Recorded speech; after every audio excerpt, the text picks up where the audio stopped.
You've probably never worried about a lake running out. This one might, within 5 years. Salt Lake City sits right next to water that has already lost most of itself. More than 2 million people now breathe air that could soon carry arsenic. One island's entire pelican colony vanished in a single summer, every chick gone in one season. And by now, every single island in this lake has already stopped being an island. You can walk to all of them. This is the Great Salt Lake. What actually happens if it disappears? Not someday, in some vague future, but on the timeline scientists are now naming out loud. Start with where this water came from, because it explains everything that follows. 18,000 years ago, at the tail end of the last ice age, this same patch of Utah sat under a different lake entirely. Lake Bonneville covered roughly 20,000 square miles, about the size of modern Lake Michigan, and ran over 1,000 feet deep in places. Then the climate warmed.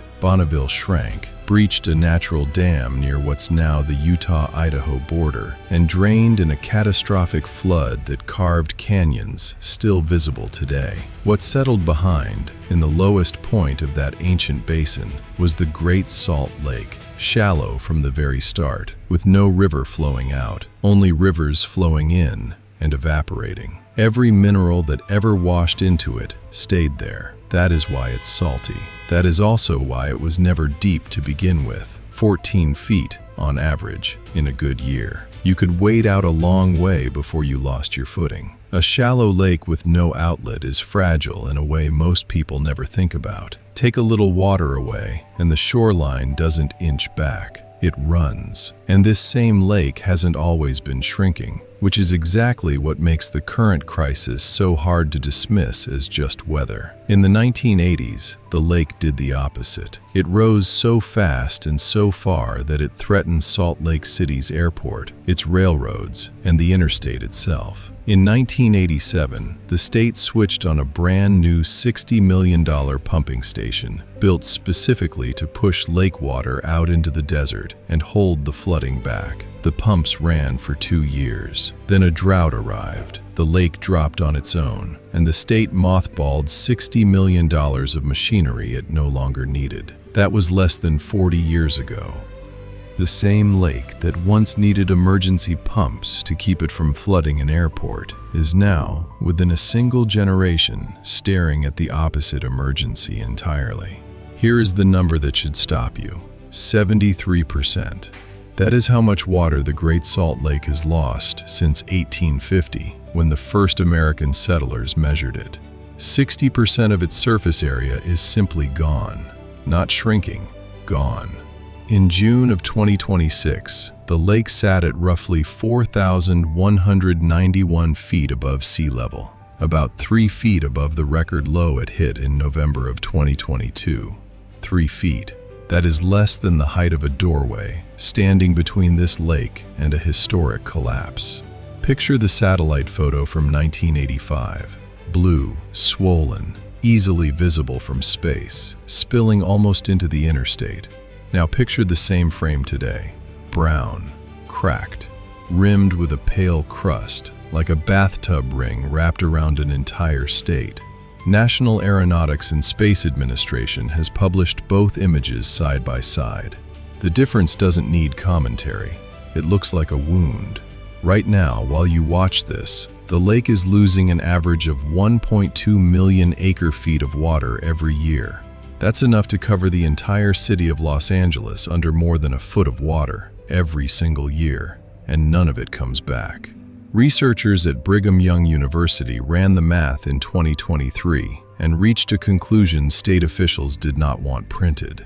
At the current rate, the lake could functionally collapse within 5 years. 5 years, not fever. 5. So what does collapse actually mean for a lake this size? Not a bathtub plug pulled overnight. Something slower, in some ways, worse. Start with what's sitting under the water right now, because the moment it stops being underwater, it becomes airborne. The lakebed of the Great Salt Lake holds decades of mining runoff, agricultural residue, and naturally occurring heavy metals, antimony, copper, zirconium, arsenic.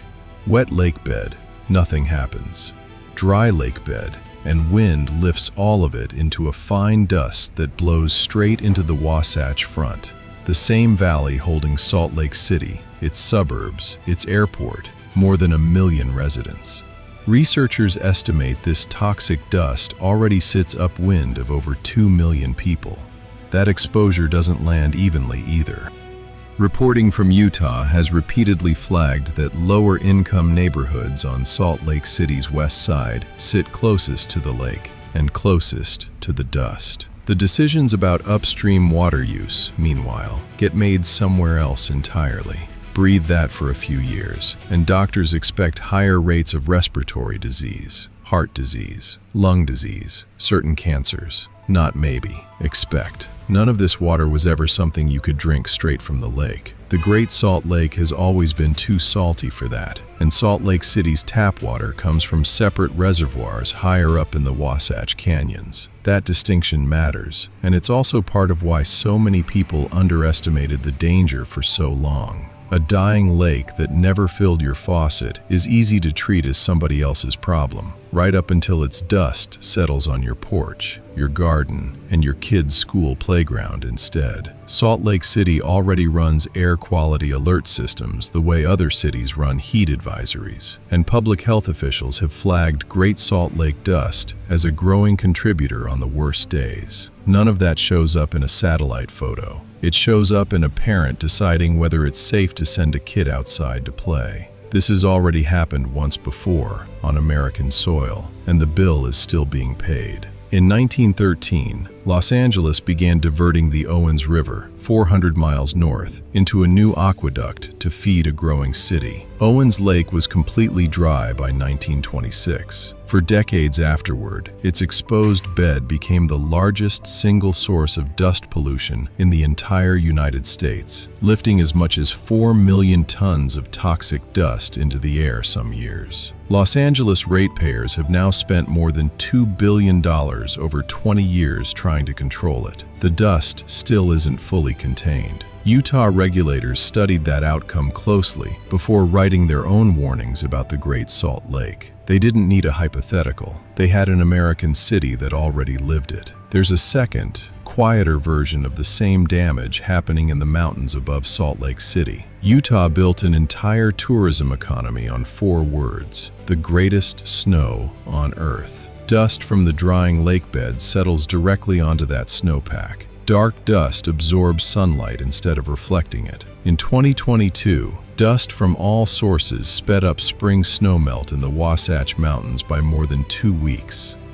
Roughly a quarter of that specific dust traced back to the Great Salt Lake's exposed bed.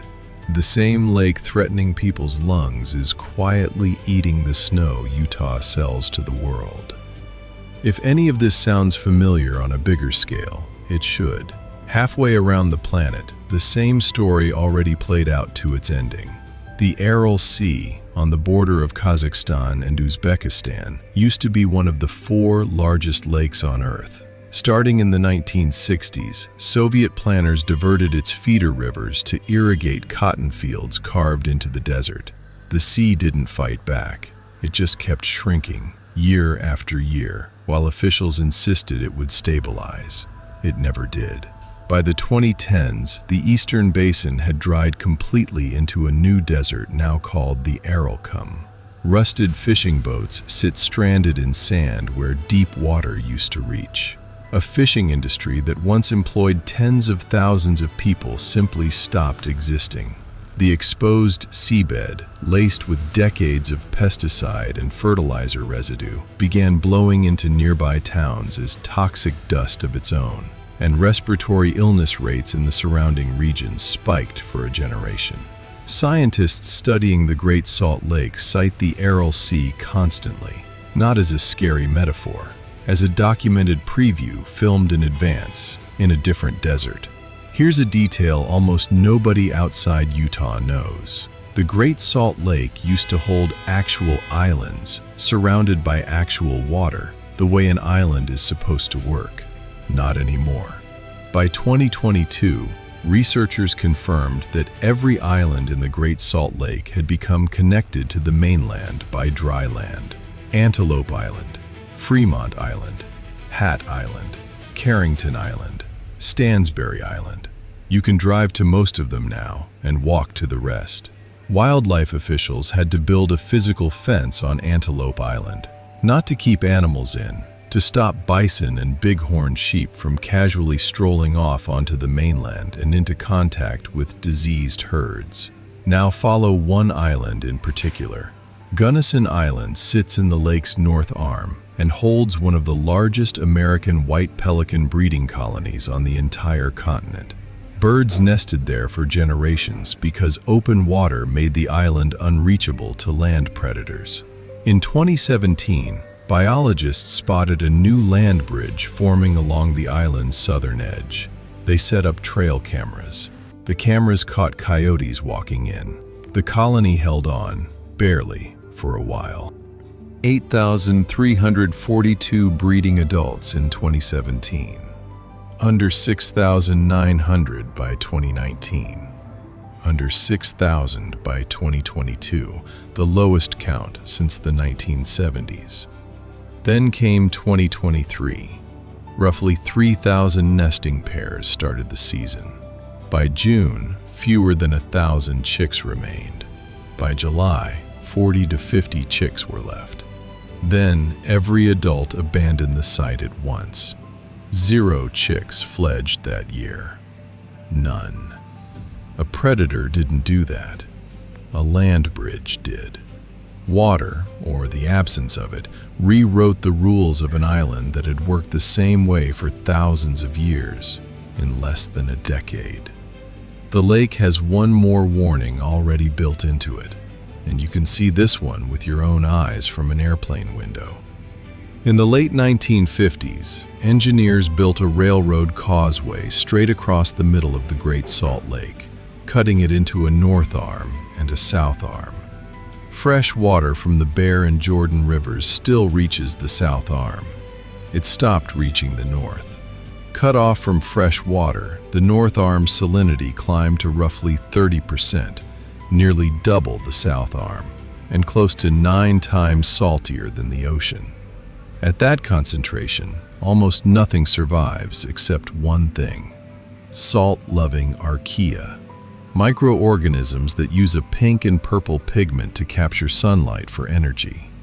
Billions of them now tint the entire north arm a deep, uncanny pink, visible from satellites.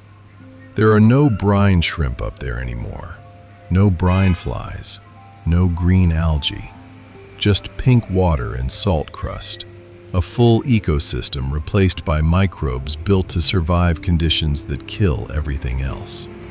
Scientists studying the causeway call the North Arm a preview, proof of what the rest of the lake becomes once salinity crosses a line it can't come back from. Now, widen the frame. Because the Great Salt Lake isn't just a body of water next to a city. It's the engine room for a regional economy most people never connect back to it. More than 11 million migratory birds, representing over 300 species, pass through the Great Salt Lake every year. Eared grebes, Wilson's phalaropes, American avocets, all using it as the one reliable stopover on a flight path stretching from the Arctic to South America. They come for one specific thing: brine shrimp, trillions of them, thriving in water too salty for almost anything else alive. Those same brine shrimp support a real $67 million a year industry. Fishermen work the lake every fall and winter, harvesting brine shrimp cysts by the boatload, 30 million pounds of them most years. The eggs get shipped around the planet as feed for shrimp farms and aquarium fish. The Great Salt Lake alone supplies close to 45% of the entire world's brine shrimp supply. Fishermen call them the cows of the lake. It's an export economy most Americans have never heard of, built entirely on a lake most Americans have never visited. And then there's the snow. Utah's ski industry hosted the 2002 Winter Olympics. It now generates well over $1 billion a year and supports tens of thousands of jobs. Part of that is built on a phenomenon called lake effect. Moisture pulled directly off the Great Salt Lake and dumped as extra snow onto the Wasatch Mountains just east of it. That effect adds an estimated 5 to 7 extra weeks onto Utah's ski season. It accounts for up to 10% of the snow falling in the canyons above Salt Lake City. A single inch of snow is worth an estimated $2.8 million to the state's economy. Shrink the lake, and you shrink the effect. An industry that once hosted the Olympics is quietly tied to a puddle that keeps getting smaller. Boating disappears quietly too, and it already has. State park officials have closed boat ramps around the lake for years at a time because the water simply retreated past the end of the concrete.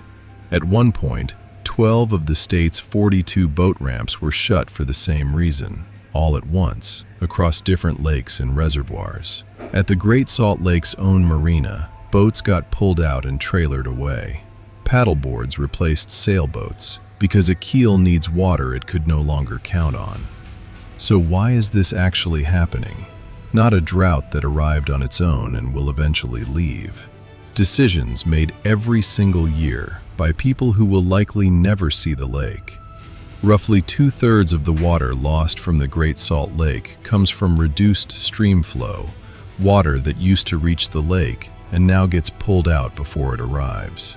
The remaining third comes from evaporation, accelerated by a warming climate. Of the water that gets diverted, agriculture accounts for close to 3/4 of total demand across the watershed.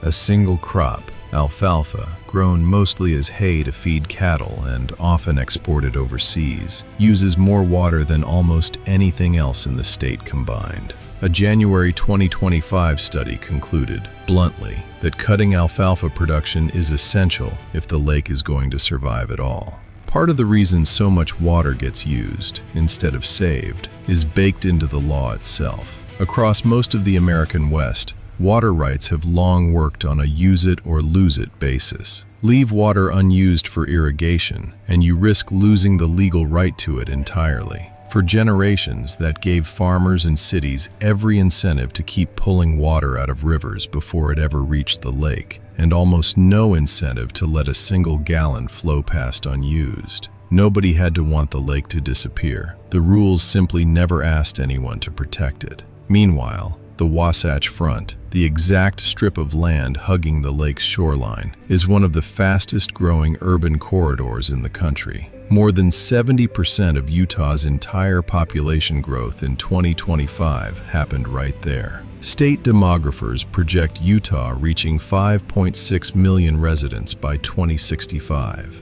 Every new lawn, every new golf course, every new subdivision draws from the same shrinking pool of water that used to reach the lake. And underneath the exposed lakebed sits one more cost nobody budgeted for. A 2020 study, published by researchers at Canada's Royal Ontario Museum, measured the greenhouse gases escaping from the drying bed over just 7 months. The total, 4.1 million tons of carbon dioxide and related gases. That's roughly equivalent to the annual emissions of 140 commercial airplanes, rising straight out of ground that used to sit underwater. It adds close to 7% to Utah's entire human-caused emissions total. The lake isn't just disappearing quietly. As it dries, it starts actively working against the climate that's helping kill it. Here's where things stand right now. The winter of 2025 into 2026 brought a snowpack running at less than half of Utah's typical average by early March. By spring, the lake had already reached its maximum height for the year, and that peak still landed only a few feet above the all-time record low.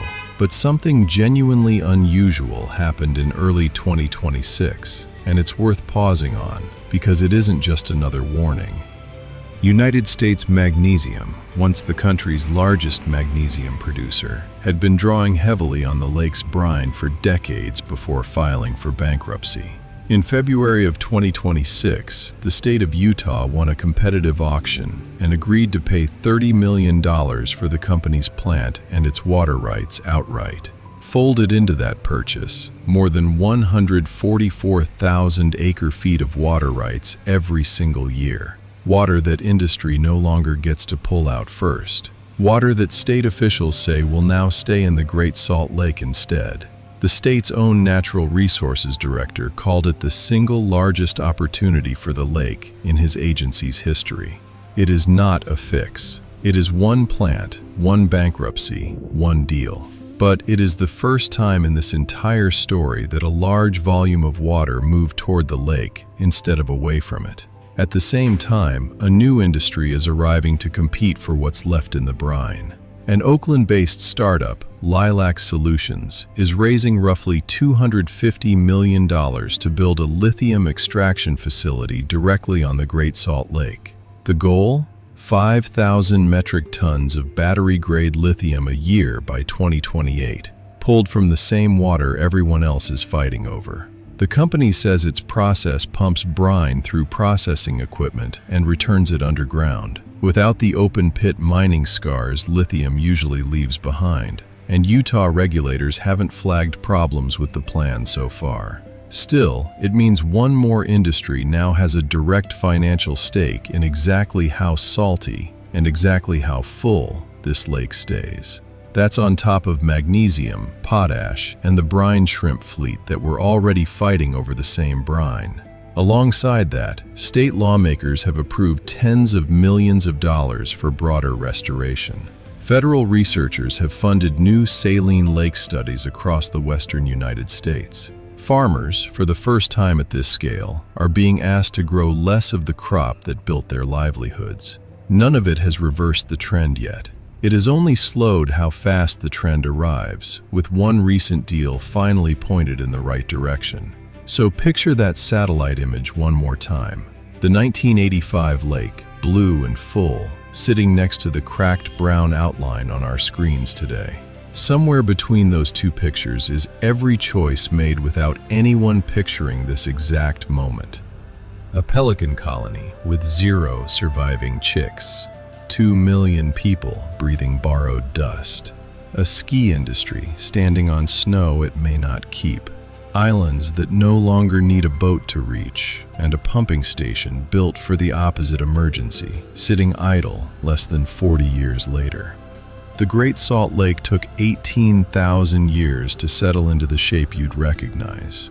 At current rates, it may take less than a single human lifetime to empty it. What does that trade look like from where you're standing? If this changed how you see the Great Salt Lake, leave a like. Tell us in the comments which detail hit hardest. The toxic dust settling over 2 million people. The pelican colony that lost every single chick in one summer. The 5-year countdown researchers are naming out loud. The $67 million brine shrimp industry feeding fish farms on the other side of the planet. Or the Aral Sea, the sea that already died this exact same way, decades before Utah's turn came. Subscribe for the next investigation, because this will not be the last disappearing lake on this list.